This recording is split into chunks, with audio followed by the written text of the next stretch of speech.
Hello दोस्तों, welcome back to Jangra education centre. आज का हमारा जो टॉपिक रहेगा वो रहेगा प्रोग्रेशन से रिलेटेड। तो हम आपको बता देते हैं कि यहाँ पर दो टाइप की प्रोग्रेशन होती हैं जो कि आप मैथमेटिक्स में पढ़ते हैं। एक होती है अरिथमेटिक प्रोग्रेशन जिसको मैंने a डॉट p से दर्शाया है, और दूसरा होता है जियोमेट्रिक प्रोग्रेशन जिसको मैंने g डॉट p से दर्शाया है। बहुत ही शॉर्ट में मैंने ये फॉर्मूले लिखे हुए हैं। अरिथमेटिक प्रोग्रेशन में जो d है वो होता है कॉमन डिफरेंस जो equal to a2 minus a1, जहाँ पर a1 आपकी फर्स्ट टर्म होती है और a2 आपकी सेकंड टर्म होती है।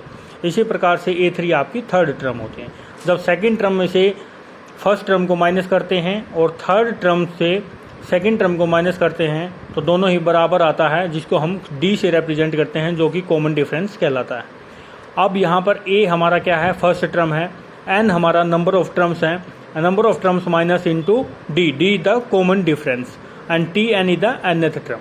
तो this is the simplest formula to calculate the nth term which is equal to a plus n minus 1 into d। tn बराबर a plus n minus 1 into d। ये है हमारा nth टर्म कैलकुलेट करने का simple formula. Next formula हमारा जो आता है sum of natural numbers. Sum of ये हमारा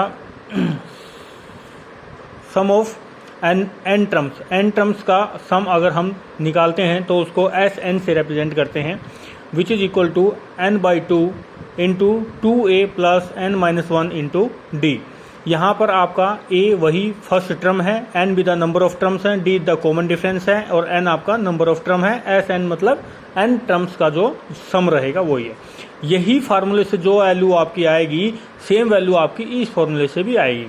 n by 2 first term plus last term, depend करता है आपको स्टेटमेंट में क्या दिया हुआ है, उसी के हिसाब से हम फार्मूले को पुटअप करेंगे, वैल्यू पुटअप करेंगे और अपना डिजायर्ड रिजल्ट को ऑब्टेन कर लेंगे। सो ये बिल्कुल 3 फार्मूले हैं जिनको हम याद करके पूरा अरिथमेटिक प्रोग्रेशन को सोल्व कर सकते हैं। इसीलिए ये मैथमेटिक्स की जो ट्रिक है, जो एक प्रकार से कंक्लूजन है, निष्कर्ष है, जिसको हमने यहाँ पर एक पेज पर लिखा हुआ है। सेकंड प्रोग्रेशन हमारी है जियोमेट्रिक प्रोग्रेशन, जिसको हम जीपी से डिनोट करते हैं। tn हमारा nth टर्म है, nth टर्म निकालने का formula a r raise to power n minus 1 है। a हमारा फर्स्ट टर्म है, r हमारा कॉमन रेशो है, n हमारा नंबर ऑफ टर्म्स है माइनस 1, r क्या है a2 a3 by a2 and a2 by a1। जब आप देखेंगे a2 बाई a1 करेंगे, a3 बाई a2 करेंगे तो हमारा जो r रहता है कॉमन रेशो वो हमेशा ही बराबर रहेगा। और जब आपको दिखाई देता है कि कॉमन डिफरेंस दो टर्म्स के बीच में बराबर है तो वो आपकी अरिथमेटिक प्रोग्रेशन कहलाएगी, और अगर आपका रेशो कॉमन है तो आपका कॉमन है तो वो आपकी जियोमेट्रिक प्रोग्रेशन कहलाएगी। इसी तरह हम n टर्म्स का सम अगर निकालने की बात करते हैं in case of geometric progression, इसका फार्मूला रहेगा a into 1 minus r raise to power n divide by 1 minus r, जब r की वैल्यू 1 से छोटी है। Similarly s n is equal to a r raise to power n minus 1 divide by r minus 1, जब r की value greater than 1 है।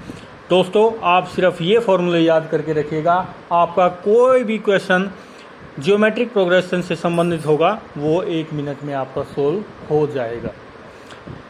दोस्तों इसके बाद हम पढ़ते हैं कुछ फार्मूले हैं जो कि सिंपल फार्मूले हैं, बिल्कुल एक ही बार में आपको याद हो जाएंगे और आपके बहुत सारे क्वेश्चन जो हैं बिल्कुल आराम से निकल जाएंगे। नेक्स्ट हमारा फार्मूला है sum of natural number that is equal to n into n plus 1 divide by 2, जहाँ पर n हमारा क्या है, नंबर ऑफ टर्म्स है।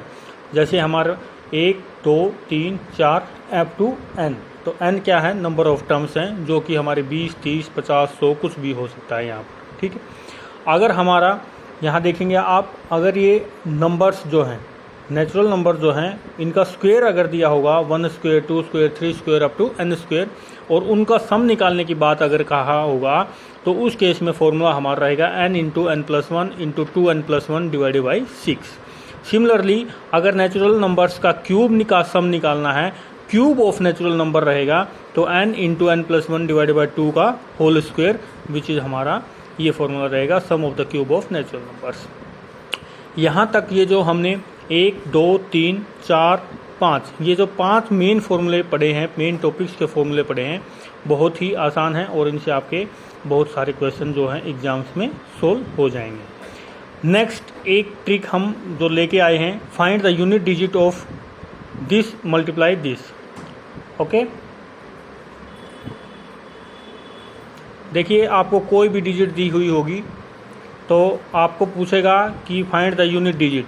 तो यूनिट डिजिट अगर आपको निकालनी है तो सबसे जो लास्ट डिजिट है, लास्ट डिजिट के पावर 4 करके आप उसमें देखिएगा पूरा आपका 153 आ जाना चाहिए जो भी नंबर ऊपर है। अगर हम बात करते हैं 4 into 38 which is equal to 152 और 7 रेज़ टू पावर 1 तो ये हमारा हो जाता है 153।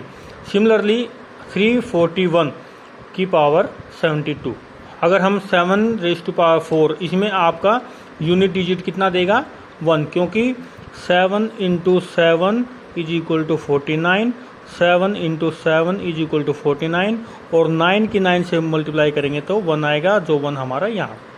7 की पावर 4 आपको 1 दे रहा है, इसी प्रकार से 7 रेज़ टू पावर 152 भी आपको 1 देगा और 7 रेज़ टू पावर 153 क्या देगा, क्योंकि 7 रेज़ टू पावर 152 ने आपको 1 दिया है और इंटू 1 पावर और है तो इसलिए हम 7 से मल्टीप्लाई करके 7 हमें यहाँ से मिल गया और 1 रेज़ टू पावर 72 ये 1 रेज़ टू पावर 72 हमारा यहाँ से आया है। 1 रेज़ टू पावर चाहे कितना ही हो वो हमारा 1 ही रहेगा।